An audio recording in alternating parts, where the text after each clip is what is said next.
સુરતના કોસંબા નજીક આજે વહેલી સવારે 5 વાગે એક મુસાફરો ભરેલી લક્ઝરી બસ ખાડીમાં પડતા તમામ મુસાફરોને વધતી ઓછી ઈજા થઈ હતી.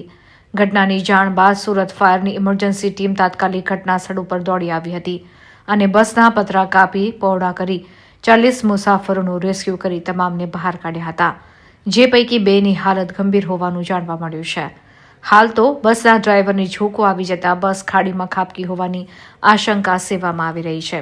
મળતી માહિતી મુજબ સબ ફાયર ઓફિસર વિજય ટંડેલે જણાવ્યું હતું કે ફાયર વિભાગને કોલ મળ્યા બાદ ફાયર જવાનોનો કાફલો ઘટના સ્થળ પર દોડી આવ્યો હતો.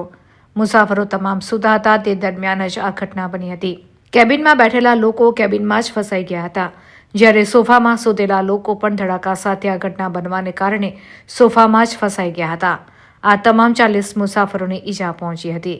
તો વધુમાં જણાવ્યું હતું કે એક મહિલા અને એક પુરુષને વધુ ઈજા પહોંચી છે.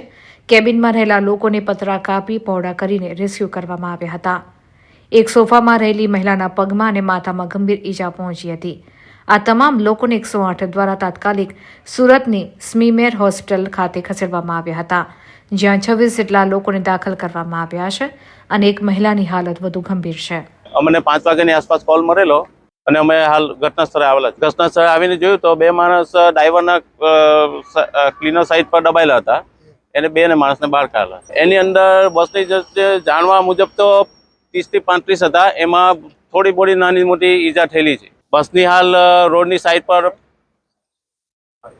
ખાડીના ભાગે પડી ગયેલી છે. હું હાલ રજા ઉપર હતો, ગામથી આવી રહ્યો હતો ત્યારે રસ્તામાં મેં જોયું કે આ લક્ઝરીને આવી ત્યારે એક્સિડન્ટ થયું અને રોડની સાઈડમાં ઉતરી ગઈ અને પબ્લિકની બૂમાબૂમ જોઈ એટલે મારી ફરજમાં આવતો હતો ફાયર ઓફિસર તરીકે, સબ ફાયર ઓફિસર તરીકે કે પબ્લિકને મદદ કરવી જોઈએ. એટલા માટે મેં ગાડી સાઈડમાં લગાવી અને પછી હું તેમની પબ્લિકની સાથે મદદમાં ગયો.